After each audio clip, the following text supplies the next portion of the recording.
right.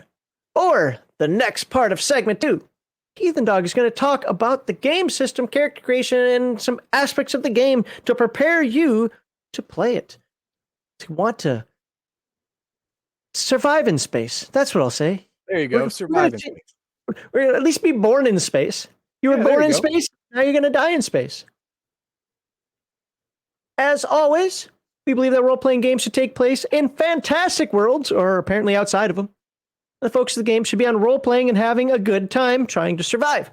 Core values of #RPGate and any good tabletop group are escapism, not representation, entertainment over activism, and natural, organic inclusion, not forced diversity. You can click on the little smiley face guy, donate to our charity, the Wounded Warrior Project. Appreciate that. And there's the schedule that we have on YouTube and on Twitch. And hey, did you see? I didn't say it before. Did you see I added the Rumble link in there? I saw that. Did I spell it right? Yeah, for some reason I thought it said something different. Wow. Per suggestion. So thank you for the suggestion. You can now watch us on Rumble too. I'm going to see how often I can get him off topic and subscribe for me taking Heathen Dog off topic. Okay, here we are. Now, the heavy background nature of this game is completely flipped on its head when we're talking about character generation. It's incredibly simple. We're going to get to it right now. First, you roll your abilities. There are only 4: body, dexterity, savvy, and tech. Then you roll your origin. These 2 things are the only things that matter game mechanic wise about your character. If you only do 1 and 2, mechanically you can play the game. But 3, 4, 5, and 6 is flavor, is your how your character would act or react to situations because of your personality, past experiences, disposition, whatever. Let's go over your abilities first. Body is your strength, physical resistance, and melee attacks. This is how you attack hand to hand. This is how much damage you do with melee attacks, with weapons or with punches. This is your constitution with in regards to resilience, and your obviously your general strength. Then we get dexterity, reflexes, poise, and speed. This would probably increase your movement rate. This does increase your resistance to being hit, your dodging ability. Then we have your savvy. This is your perception plus charisma type thing, and your willpower, your resistance to your psychological attacks, and of course piloting spacecraft or intuition. What would you think intuition would be? Well, don't worry, we're going to get into that. Tech, understanding and operating technology, ranged attacks. This is important. Someone has to have a significant tech attribute, because all the technology around you is falling apart. It's all old. You can buy someone to repair your tech in the ring, which is the ring space station around the planet where you start. But it's expensive, and you're already starting in the hole. You already owe the hub money. You don't have money. You got to do jobs to get money. Why spend more money? Have a guy do it. Have your party member do it himself. That's important. To generate these values, it's amazingly, I have never seen attribute generation like this. You roll a D4. Max, roll a D4. Oh, a D4. Hey, one I haven't stepped on. I got a 2. All right. Roll another D4. All right. I got a 4. Your body, which is the first stat, is a 2 minus 4, -2. Yeah. Oh, wait a minute. Yes. That doesn't sound good. Yeah. It's weird, right? All right. The ability value rolled is the first roll minus the second. Alternatively, you can roll 2 at the same time, but make them be different colors, where one color is positive, one color is negative, and there's your stat. That's how you do it. You do that for all 4, and you're good. And then you roll your origin. Your origin is how you were born, how you were raised, where you came from, all that stuff. And it's going to be a 1 through 6. So go ahead and roll a 6-sided die for us. I don't want to after that roll. Death in Space really hates me, and I haven't even started yet. Or my 6-siders. My God, I got like 30 of them. I can't find them. All right. 5. 5. Okay. Velocity cursed. Wait, what? Ill-fated ones that have started to lose their connection to reality. They shift and flicker in and out of space-time with glitching faces. Wait, And what? the effect, because of your origin, is this: future memory. You have already been here. Once per session, ask the referee for directions. What's going to happen? Where do I go to get where I want to go? Because deja vu for you is real. You have done it before. You've seen it before. Pocket World. You start with a portable, non-physical server. This is a completely immersive VR server, housing a virtual reality where you store memories to connect the past and the future of your life. Up to 10 users can connect simultaneously. So this is your own virtual server, basically. And I can bring 9 other people to my madhouse. It's great. Yes, you can. This is the kind of stuff we're looking at. Let's look at another one. Chrome, ancient AI placed in a body vessel of organic material. You are an artificial intelligence program downloaded into a meat suit. And there are only 5 of these that you can roll, or 6 of these. Yes. All right. And each one has a background and a special ability. You have future memory and pocket world, whereas Chrome would have native machine and body battery. You can converse with computers as if they were real people. Plug in and find a friend. Hey, TSR, how you doing today? And body battery. You can use your body to power one small electrical device, such as a handheld item.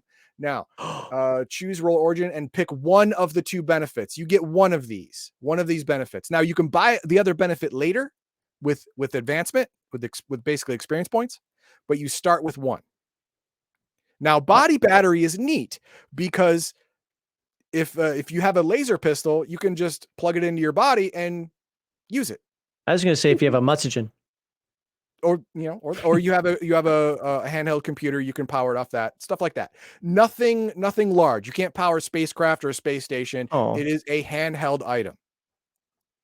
But 1 and 2, your attributes and origin, are the only things that are mechanically useful to the game, for the game system. Everything else is so at this point, theoretically, we've made the character. Yes, at this point you can now play the game. Okay. You can play the game and make everything else up. That's why with this game, you don't have to roll anything else. You can just choose what you want to play, because it literally doesn't matter to anyone but you. This is your personality. This is your background. This is how you will react to situations, how you view the world. You can choose or roll. Either one is fine. 10. You got to pick number 10. Yeah, it's mechanically indifferent. Legionnaire. That's right. You could be a Legionnaire. That's funny. To determine your background, trait, drives, and looks, roll or subscribe to be a Legionnaire. That's right. These help determine who you are and add color to your player character. And then you give your character a name. You can be an orbital vagabond, an intergalactic traveler, an asteroid driller, an isotope coder. It explains it all there. And it doesn't give any benefit for that. Like no game benefit at all. No in-game benefit for these, just flavor. Okay. And then for your trait, are you polite, cynical, eccentric, relentless, dishonest, creepy, lazy, inventive, hard-boiled, savage? Up to you, or roll random. Or are you a Murtaugh?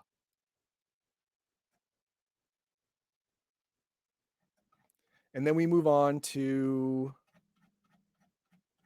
come on, give me. There we go. Past allegiance. Again, this is all flavor. Before you got to the ring, who were you beholden to, or what did you do with your life? You held on to some value, faith, science, or something else higher than war and strife. You are now, you either were religious or you believed in science. Do you still, or are you disillusioned? I was told all the girls were here. There you go. Did you stay to protect your family as long as you could? Is your family still alive? Did you fail? Is that why you're here? It's all flavor. And then you have your hit points and defense rating. You start with a 1d8 maximum hit points. When you rest, you recover a d8 plus your body attribute. If your body is negative, that's a minus. Your defense rating is a measure of how well you can avoid damage. Your unarmored defense rating is 10, modified by your dex, either higher or lower. It can increase with armor, but that's it. Hit points, 1d8. So wait. If I roll a d8 and I go to recover and I have that -2 for my body, right? Let's say I roll a 1. I roll a 1 -2, that's -1. Do I actually lose a hit point, or does it have a base of 0 or 1? You have an option. You can be a minimum of 1. Okay. Or you can roll again until you have at least a 1. Oh, okay. So you're never going to get worse necessarily. No. Okay. Well, you can't have 0 or negative hit points. You were stillborn. That's not good. No, I wasn't talking about that. Oh, I'm sorry. That's starting hit points. I got. Yes. I was looking at the recover. No, I was looking specifically at the recover. You recover. Yeah. Plus body. Okay, yeah. Okay. Well, when you rest, you recover a D8 plus body. So yes, if you roll a 0 or less, you just didn't recover anything that day. Okay, that's fair. Or you know what? Depending on the game master, he's like, oh no, you got an infection. You lost more hit points. Universe still hates you. Universe still hates you. Remember that. Universe hates you to death. And then we move to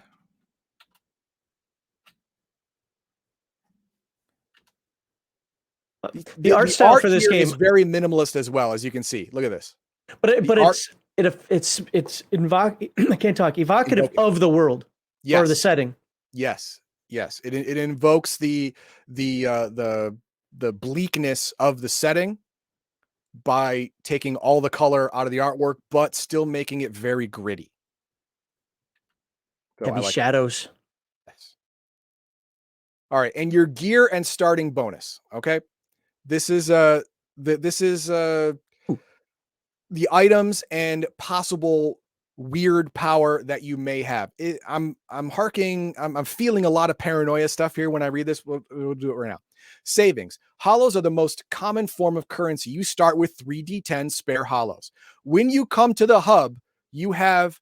I'm sorry. When you come to the ring, you have your hub, which is either a space station or a spaceship, and this money in your pocket, your items, one small personal trinket, and that's it. That's all you got. You are starting from scratch.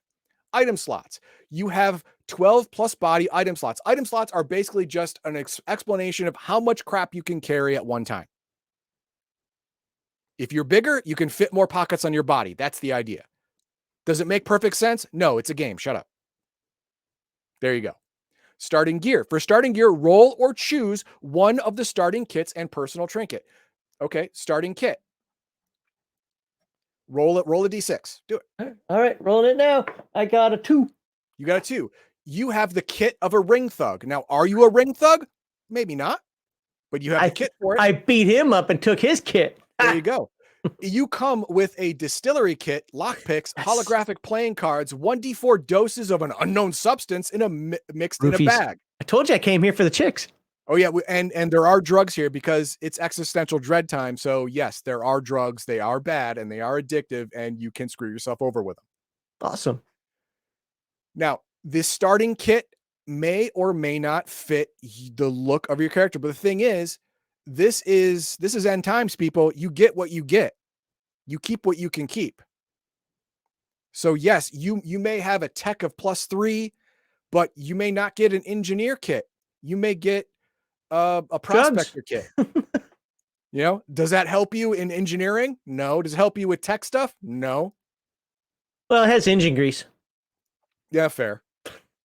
Fair enough. But you get what you get because the universe doesn't care about you.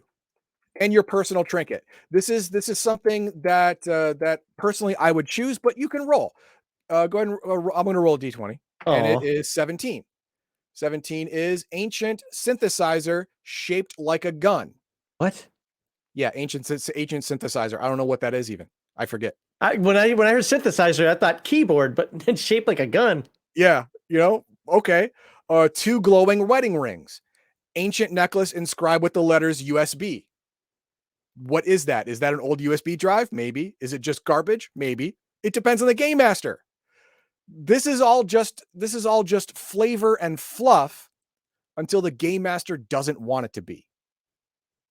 Now, the ancient synthesizer, is it a keytar shaped like a gun? I don't know. Is it? I don't know. A laser Shoot and disc sing with at the your same time. There you go. A laser disc with your favorite music. Again, flavor. Flavor.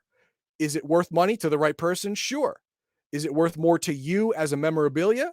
Maybe. Now, the last most important thing is your hub. Your hub, they call it a hub because it is the central point of your character's life. You spent all of the money that's not in your pocket on this thing. It is either a small space station or a small space ship. It is barely functional at the beginning Is of the this game. pooled together by the group? No. Oh, so each person has a hub of his own? The hub is your home, your sanctuary in a tough universe. The crew starts with a station or a spacecraft. The crew, not every character, the crew. Spacecraft as a hub. For a campaign centered on exploration, where you use your rundown spacecraft to travel between locations in the stellar system and beyond. There are two types of travel: in system and out of system. In system takes fuel, not a whole lot, but still some, takes time.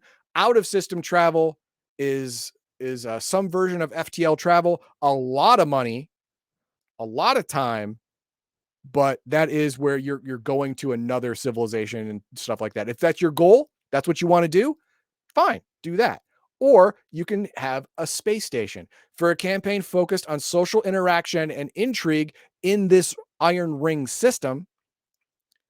For example, in the Iron Ring or a moon colony, the station can be a small base, a repurposed spacecraft, which is part of a section of the Iron Ring or something similar. You can connect to the Iron Ring, become part of it. That's your section of the Iron Ring, or you can fix it up and have it be its own standalone small waypoint space station. And maybe you can be a center of trade, be it legal or illegal. It all depends on how you want to advance your campaign. What winning is for you.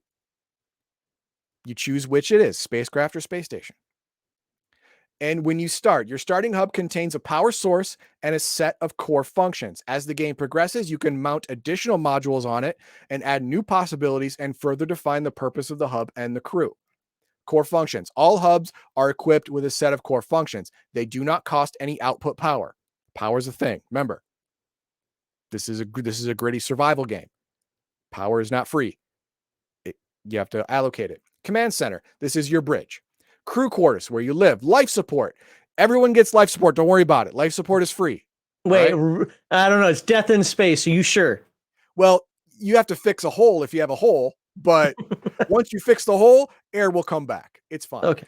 It's a life support is all encompassing for oxygen, heating, water, garbage disposal, and artificial gravity. Notice it doesn't say food. Mess hall, the only place large enough for the whole crew to sit together and discuss current operations while wolfing down some processed grub. Additional modules. Now, additional modules aren't important right now, but you can add functionality to your spaceship or your space station by finding, repairing, buying, or just flat out cobbling together different modules to install into your hub. Now, I don't want to go over all of this is an example hub. As you can see, it doesn't look pretty, but it gets the job done. That's what it's for.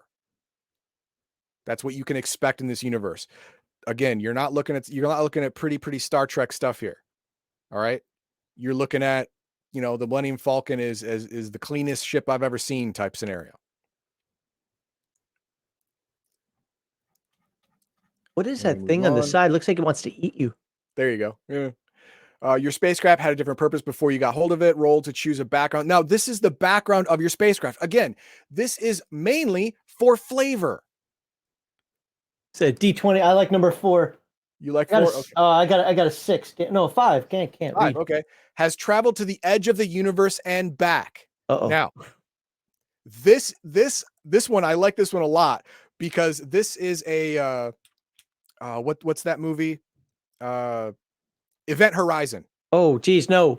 Yes, this is an Event Horizon situation. If you don't know the movie, Google it and look for a synopsis. You went to the edge of the universe, peered into the void, and the ship came back. Is the ship normal? Does it have a secret stowaway that is made of void things? or is it now cursed? That's up to the game master. I may as well just roll the 4 then, damn it. Yeah, may as well have. Yeah. Now it's up to the game master to decide.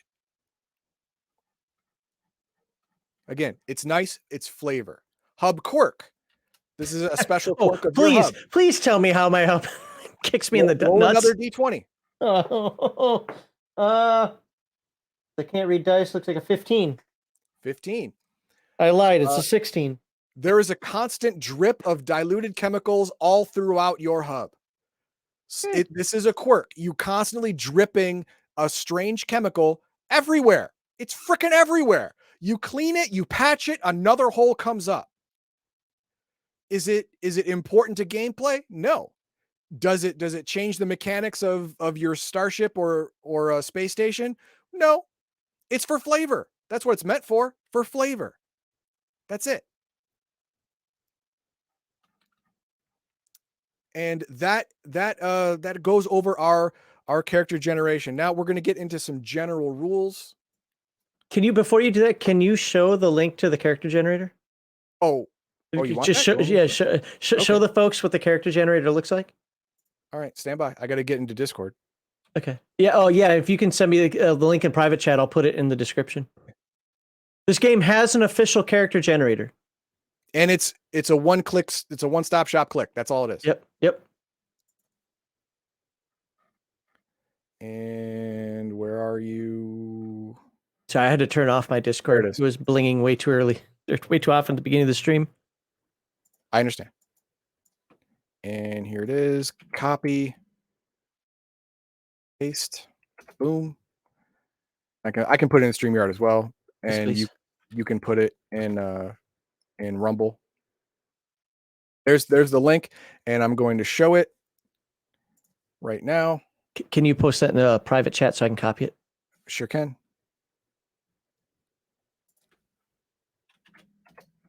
There you go. Present screen. Chrome tab. There we go. Boom. Share. This is it. I love it. I know, right? This is cool. All right. So you just click render new life. It changes color and it rolls all your stats. It rolls your hit points. It has that's a good one. Has your defense rating. This one's all positives. It's really cool. Yeah, the one I rolled was nice. Like -2, -2, -1, right? -2. That's like, what the hell? And your origin is a punk. Your origin benefit is green thumb. You know everything about plants and what to use them for. You start with a pocket greenhouse and some random seeds. This will help you get food. Hey, this is a hopeful character. This is a character that's going to die first because this character brings you hope. Your past allegiance, you were on the losing side of some conflict. That's what brought you here. You are a perfectionist. The looks, how you look, layers of black fabric wrapped loosely. Your starting kit is a ring thug kit. Your personal trinket is 2 glowing wedding rings. Now the background of these personal trinkets is completely up to you. Remember, you are on the losing side of a conflict. Did you lose your wife? So you have your wedding rings around your neck and as a necklace to remember your loss. Or did you kill somebody else and now you're hawking them? Yeah. And you want to do another one? Bam. This one's got a -1 savvy, but a +1 dex. Your velocity cursed, and you took future memory. So once per session, you can ask the referee what's going to happen, and he's got to tell you. Or where to get to. Like, I'm going here. How do I get there? It's a maze. No, I already know. I've been there before. Oh, okay. There you go. So yes, this is really cool. It is free. We put it in chat. That's awesome.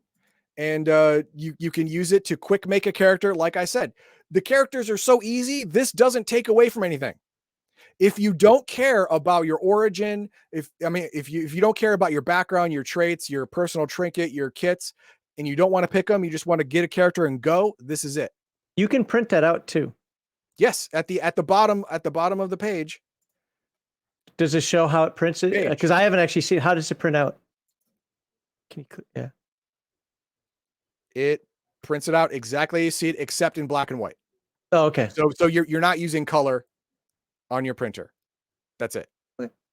White background, black letters, but it's the exact same thing we're looking at. Okay, sounds good. All right, so let's cancel that and let's get my screen back up. Bam. There we go. All right. So general rules. The 4 attributes defining how competent a character is. Now, there are no skills in this game. Everything is determined by a d20 target number of 12, modified by circumstance, your abilities, possibly items. No skills. None. So if you want to make an attack, a melee attack, you roll a d20 looking for a 12, modified by your body attribute. If your body is 0, you need to roll a 12. You roll a 12, you hit with that weapon. That's it. If you don't, you don't. Now, it's also modified by the defense rating of the person you're trying to hit. If they have a high dex, that 12 is modified up to a +3. If they have armor, it's modified up to a +2 more. My armor only gives you a +1 or a +2, and sometimes only to specific attacks. For example, a flak jacket will not protect you against a knife. A flak jacket will protect you against an explosion. Oh, okay. A bulletproof vest will protect you against, guess what? Bullets. It will not protect you against a punch. It should, but it doesn't. And then there is the all-encompassing armor that is incredibly expensive that gives you a +2 defense rating to everything. Okay. But it is incredibly expensive. And then, of course, there are opposed rolls. In the game where the attempted task is directly opposed, roll a 1d20 plus your ability value for both involved. Highest roll wins. So if you're wrestling, you're both rolling body. You both roll a d20 plus your body. Whoever gets the higher wins. That's it. It's easy. Advantage and disadvantage. Here we go. When there are rare situational factors that give someone a significant edge, you get advantage. If there are rare situational factors where you are at a significant detriment, you have disadvantage. Advantage is when you roll a die twice and you use the better result. If you have, say, a mechanical automatic lockpick device, and you're trying to pick a lock, you have significant advantage. You would roll your d20 twice, plus your tech or dex, depending on what the game master says it is, and you would take the higher result. If you're trying to pick a lock with no tools whatsoever, you're at a significant disadvantage. You roll your d20 twice, take the lower result. But it's supposed to be rare. It's supposed to be when the advantage or disadvantage is extreme. Do you actually get the mechanic for you or against you? It's not meant to be used just having a tool, not having a tool. It's not meant to be used by, I have the high ground Anakin. No, you got to have the high ground with barbed wire in between you and shooting him in the back while he's sleeping. Yeah, and a laser drone that shoots everything that tries to jump. Then you would get advantage in that situation. Void points. These ones are very, very important to give you the feel of the universe is actually collapsing. Whoa! That first red box text. What? Oh yeah, wow. Okay. Gaining void points. All right. For each failed ability check or attack roll, a player gains 1 void point. You can have 4 at most. Oh, okay. Well, yeah, I should have finished reading it.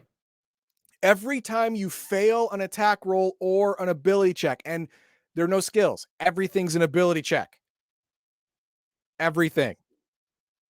So you can easily gain 4 void points. But what to do with void points? What do they do?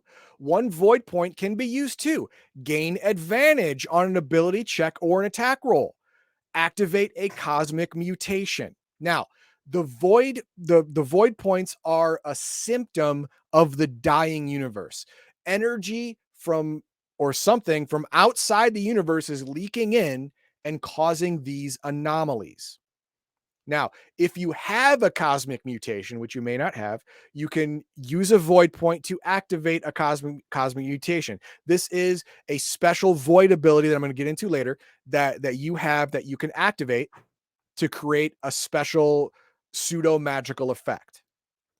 But the problem is using void points can give you void corruption.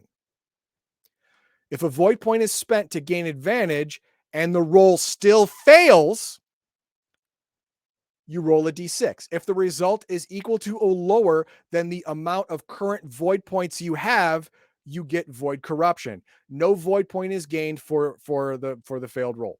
Okay. This is the void corruption. Jeez.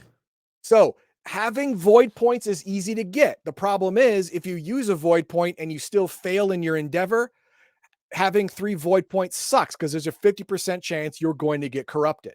All right, what did I get? Oh, where's my D20? Roll your d20. What's my corruption? I got a 4. A 4. You hear inhuman, nonsensical whispers through any static noise. That's forever. Forever. Your mind has been corrupted. You are a little bit insane. And you can hear on the other side of the veil. Oh, hold on. I make a tinfoil hat. I'm fine. That's an example. Your skin starts excreting a slimy substance that sticks to anything. Oh, that's horrible. You gain a heightened sensitivity to all pain, 1 extra damage to all hit point loss forever. You grow an extra set of teeth. Alien. I'm a Once shark. per month, your mind and body disappears into a void plane for 1d4 days. Bye. But only 10 minutes pass in the real world. You are in a plane with an endless horizon, suspended in time, with dark clouds hovering above. They seem closer on each visit. The storm is getting closer. Another you starts growing on you. The twin clone is fully grown and detaches after 1d20 days. It has its own will and purpose decided by the referee. This game is so hopeful. It's got procreation in it. It has asexual procreation right here. You have a vision of the end of the universe, a crushing darkness that envelops all. Change 1 cosmic mutation for a new one. If you have a cosmic mutation, you roll randomly for a new one. If you don't, as a game master, I would say you get one.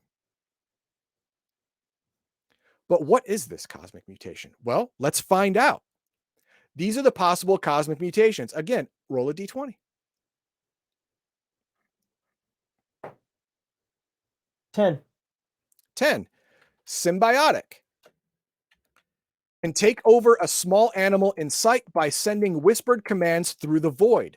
Allows you to control its movements, sense what it senses, and feel what it feels. You can take over the body of any animal that you can see. That's kind of cool. It is kind of cool. And it says animal in sight. Now, it doesn't say physical sight. It doesn't say not over camera. It doesn't say any of that. If you have a real-time feed, this would work. Transceiver can transmit and receive radio messages and eavesdrop on others. The range depends on the amount of interfering material, from 50 meters inside a station up to kilometers in open space. Lasts until concentration is dropped. So you can send, receive radio signals, intercept radio signals that are passing through your area, all by spending a void point and activating your cosmic mutation. Well, that's pretty neat. It is neat, but like I said, void points are both a benefit and a bane. Okay. And we get into spare parts. I'm not going to get into spare parts, how to use them, because everything's falling apart. Spare parts is important. And to be fair, that this is an overview. This isn't a read through like segment 1. So it's not a read through. This overview. The condition of things is also important, because if you roll badly when using an item, you can break that item or damage that item. When it becomes damaged enough, it breaks, and now it needs to be repaired to be functional at all. You could do that to your ship. You can do that to your space station. You roll badly.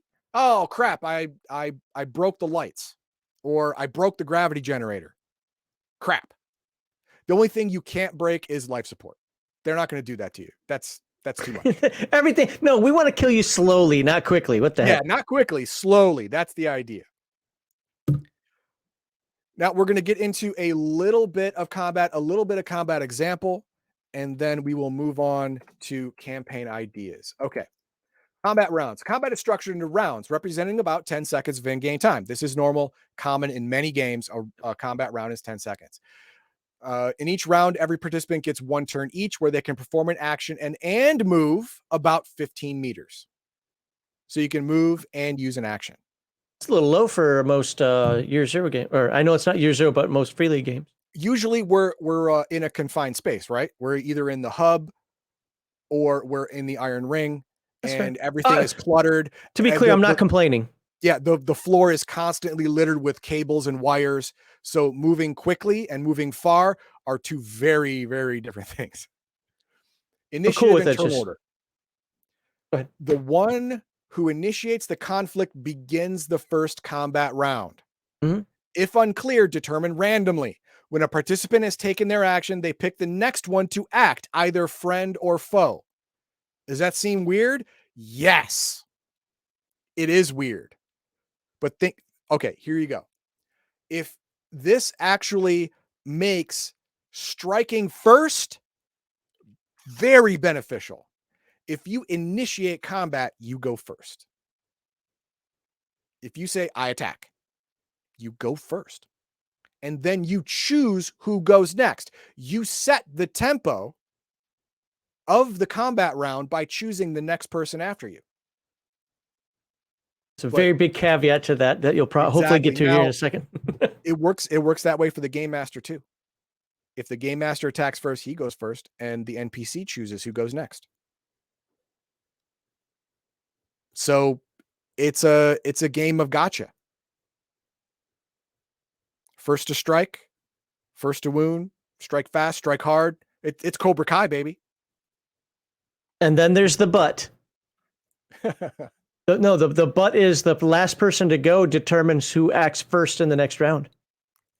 This process continues until all participants have acted once in the round. The last person to act chooses who begins the next round, and they can choose themselves.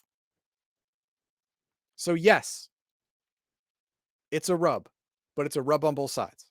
That sounded weird. Let's move on. Attack rolls. Attack roll is resolved by rolling a 1d20, adding the player character's body to the roll on a melee attack or tech on a ranged attack. If it is equal or greater than the opponent's defense rating, the attack hits. Defense rating is base of 12. Added or subtracted by your dex attribute, +3 to -3. And if you're wearing any armor that's applicable to the attack you're getting hit with, it adds to your defense rating as well. So maximum possible defense rating in this game is 17. Maximum possible. That's all you can get to. +3 for dex, +2 for armor, and that armor is applicable to the attack, 17. So no one is out of range of hitting. No run is out of range of missing. Everyone can hit everyone. Just a little harder or a little easier. That's it. And then there are risky attacks. There's stuff like this is all advanced combat conditions that I'm not going to get through. Stuff we can dive in. If somebody wants a deep dive later on, dive into it later, that's fine. But the basic thing for combat is whoever attacks first goes first, chooses who goes next. The last person to go in that combat round chooses who goes first the next round. To hit someone, you roll a d20. They have a defense rating, base of 12. Add or subtract their dex modifier, and then add any applicable armor bonuses, 1 or 2, and that's their defense rating. That's what you have to roll to hit. And that's it. That's easy. That's all it is. That's it. Now, advancement is very, very easy. Since there are no levels. Yeah, there's advancement. There are no levels. There are no classes. There's no experience point table.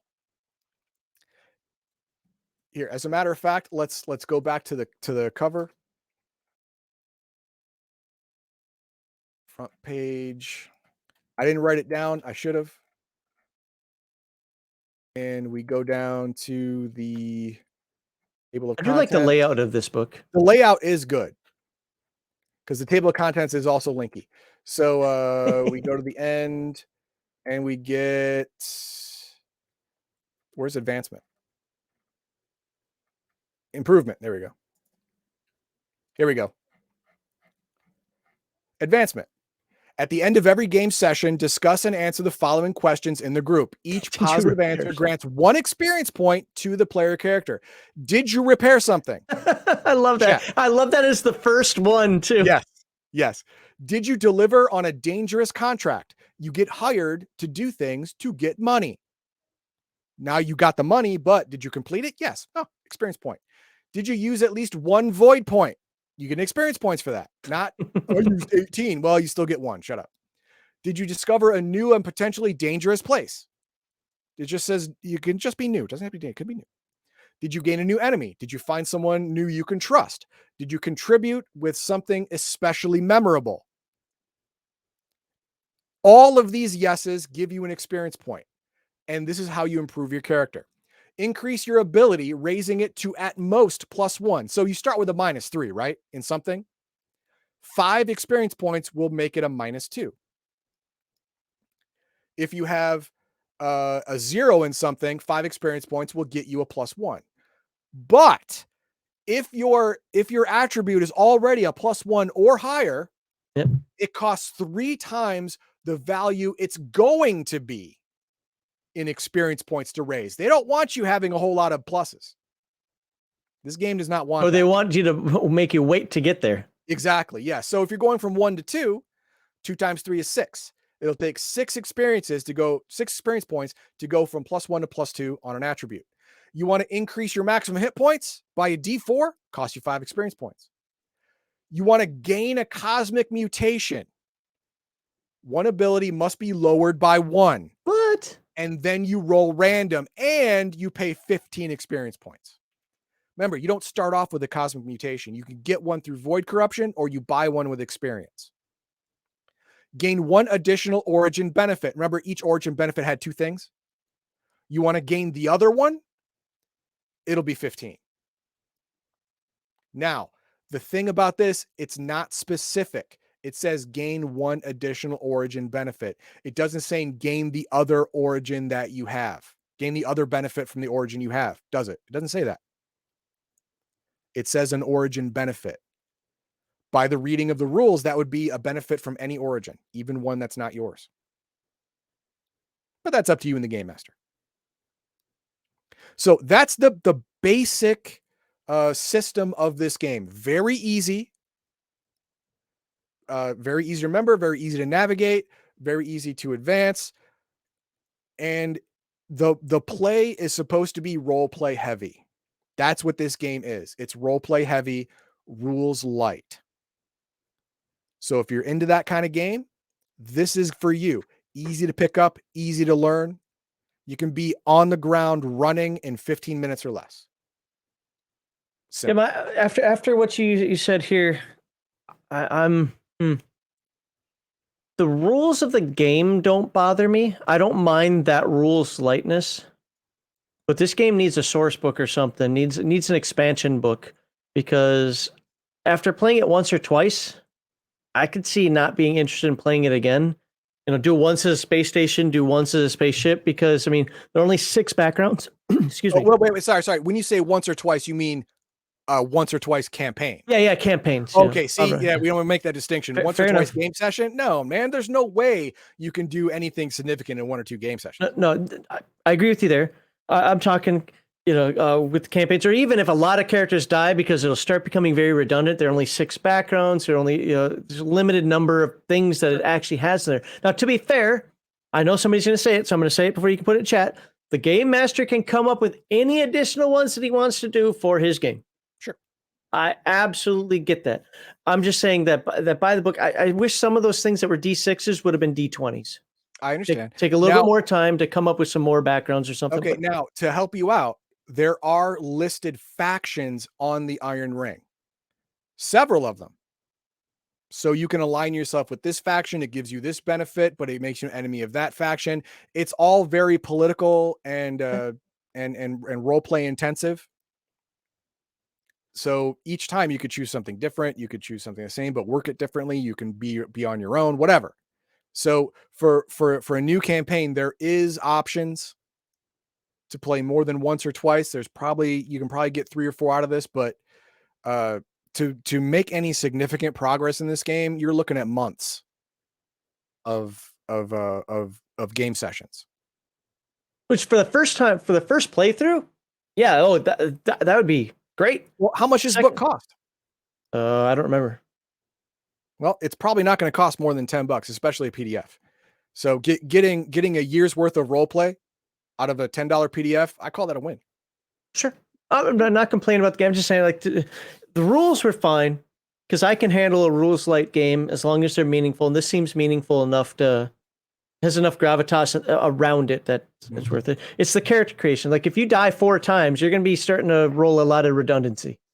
I guess that's my true. point. But that's when you start hitting the random button on that website. Boom, random button. I'll play it. Or the game master just starts coming up with some more things that fits the campaign that you guys have been playing in so far. Yeah, well, the thing is, all of these background traits are for flavor. You and the game master can finesse them to fit the current campaign that you're in. That's easy. That'll take 5-10 minutes of brainstorming. You can fit it into your current campaign if just you died, right? You fit it in. That's fine. All right, let's hit some start comments. So the chat here said, I know that HD did not like the feel of this game, but the game sounds all sorts of awesome. You know what? In segment 3, I fixed the game. Oh, he fixes it. Teaser. Spoiler alert. He fixes the game. Baby. I fixed the game. You're welcome. Okay. I like the feel of it. That whole dread that the universe is coming down on you, but you don't know how long you have. I mean, it could be 100 years, it could be 500 years, whatever. Yeah. I'm okay with it. So I looked up Event Horizon. It looks like Hellraiser in space. No, Event Horizon is actually the movie had a lot of production problems. It could have been better than what it was, but unfortunately there were issues behind the scenes. But even with its abrupt ending, it's still a dang good movie. Yes. Yes, it is. And it is Hellraiser. Yes. I mean, it in this other universe, it is like being in the puzzle box. It is a hell dimension. It is awful. And I don't know. I didn't see it like Hellraiser, but I guess it's definitely bloody. Yeah. What's next? This game is Traveler meets DCC. That's yeah, okay. I can see that. Yeah.